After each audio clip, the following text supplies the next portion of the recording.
A violent ISIS-inspired extremist has attacked people at a West Auckland supermarket. 3 are in a critical condition. In Auckland, multiple people are stabbed and shoppers flee in panic. The Prime Minister confirms it was a known individual.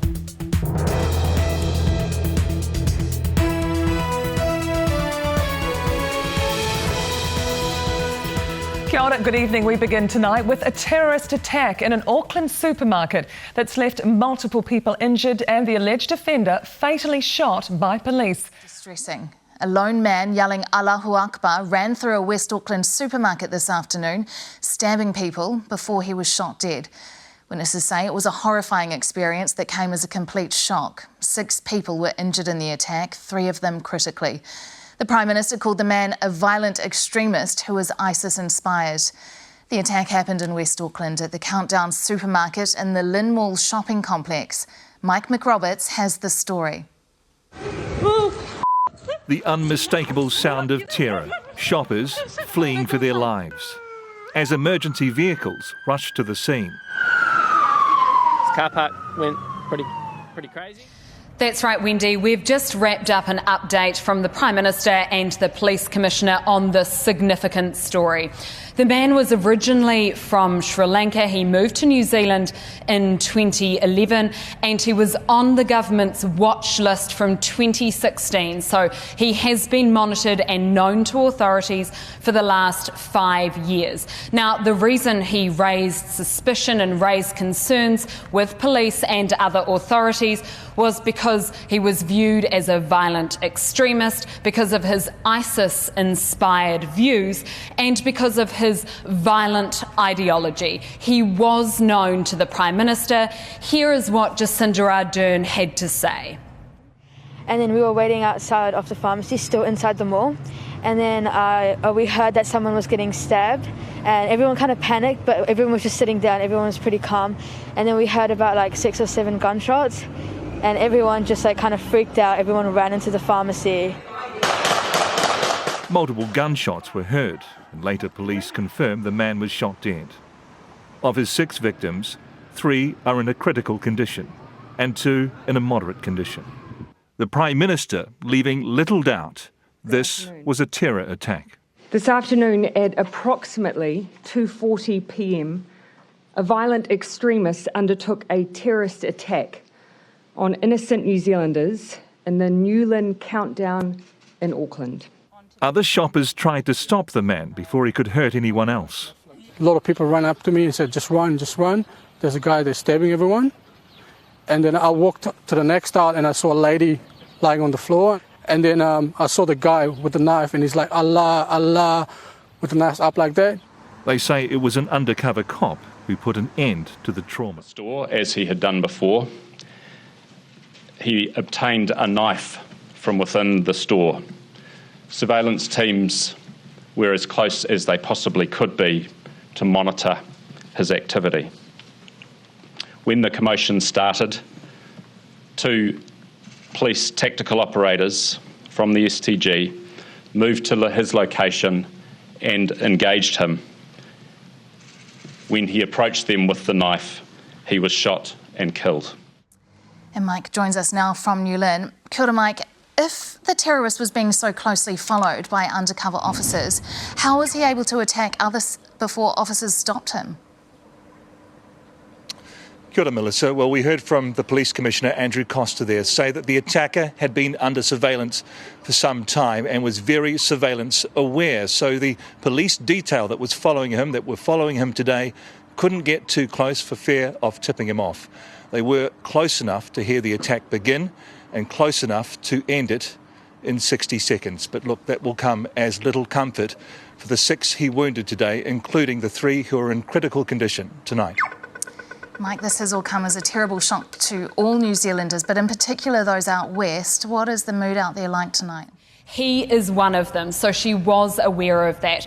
And when she heard the news this afternoon, she said she was gutted because, in her words, they did everything they could to keep New Zealand safe. Now, it comes not far after March 15. It is another attack on New Zealand soil, and you can be sure that there is going to be a forensic examination into exactly how this played out. Ngā mihi, Jessica Mackay at Parliament, and as Jess said, we will bring any new developments as they come in during the news hour.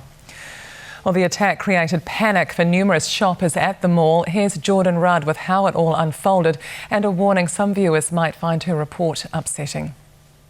There's somebody in there with a knife, whānau. A Friday afternoon shopping trip erupting in violence. Well, Melissa, I'm standing at the end of Waikaukau Road in Glen Eden at the moment, and about 200 metres away is the Masjid-e-Bilal Mosque. As you can see behind me, there are armed police blocking the road at the moment, and as we've been standing here, they've been checking the details of any residents coming in and out, both on cars and on the footpath as well, and those people are looking very confused and wondering what is going on. We aren't allowed down there at all, but we have been sent pictures into the newsroom of what looks like armed police doing some sort of sweep. This woman, when she came out, I was going in. I went down to the other end. There was an old gentleman, European man, lying on the ground. He got stabbed up.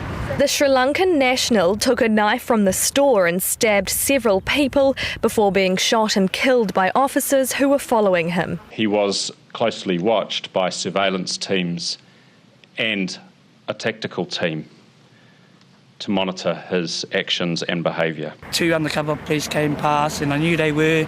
They said, where is he? And I had a feeling he was at the end. They ran down the end and then within 3 to 5 seconds, gunshot, 4 or 5 shots. Basically, a phone call from my wife saying that somebody got stabbed.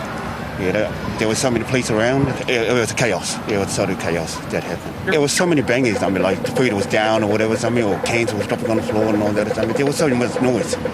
Well, all she said to me was that agencies have been working to try and have him deported. Although Newshub knows who this man is, he has recently been through the courts and is subject to a suppression order, so we can't tell you more about his history. But that suppression order is something that the Prime Minister and the government is currently working on having lifted. The Prime Minister says she's developed a timeline showing this man's all of his interactions with all of the government agencies that he's been in contact with, and she's working to be able to release that to the public. The man had Islamic State-inspired ideologies. He's been under 24/7 surveillance, and both the Prime Minister and the Police Commissioner today reassured the public, said this man was a lone wolf actor. They're not looking for anyone else in relation to this incident, and they wanted to assure the public that there is no risk anymore. Political editor Tova O'Brien, thank you. And Jordan is at the scene in New Lynn. What can you tell us about police raids on the terrorist's house, Jordan? Kia ora, Wendy. Well, as we heard, police said this man was a known threat and had been since 2016, which is why up until now had been under constant surveillance. Police say the offender travelled from his house in Glen Eden to the Countdown supermarket here behind me. Armed police are still on his street in Glen Eden, where there is also a mosque in connection to the incident, and a car is currently blocking access to the street. Back here, it appears all Countdown and pharmacy staff have been evacuated. They were locked down in the mall here for quite some time. At 4:30, we saw a group of staff, around 20 to 25 people, huddled in a small group, escorted out by police, all looking visibly shaken as to what they had just seen. There's still a heavy police presence here. You can probably hear the Eagle helicopter overhead now, and it looks like police will remain here for some time as they try to piece together just what happened. Thank you, Jordan. Jordan Rudd in New Lynn, West Auckland. Now for the latest on the stabbing victims. Vardna Barn is at Auckland Hospital. Any updates, Vardna? Yes, Wendy. Well, in today's devastating events, 6 people have been injured with stab wounds. 3 were rushed in a critical condition to Auckland City Hospital here, and 1 in a serious condition to Auckland City Hospital. Another was taken in a moderate condition to Middlemore Hospital, and the 6th again in moderate condition to Waitakere Hospital. Now, just while the events were unfolding, I did talk to Auckland DHB this afternoon, and they said that they were completely under the pump at that moment, really trying to get their resources for whatever the situation may be this afternoon. And of course, with COVID, Auckland City Hospital is under immense pressure, this just adding to it, Wendy. Indeed. All right, thank you for the update, Vardhana Barn at Auckland Hospital. So here is what Prime Minister Jacinda Ardern and Police Commissioner Andrew Costa have revealed about the terrorist. The individual was under heavy surveillance because of concerns about his ISIS-inspired ideology. He was under heavy and constant surveillance because he was a known threat to New Zealand. He was a Sri Lankan national who arrived here in 2011, but became a person of national significance in 2016. However, much more is not able to be reported because of a suppression order made by the courts.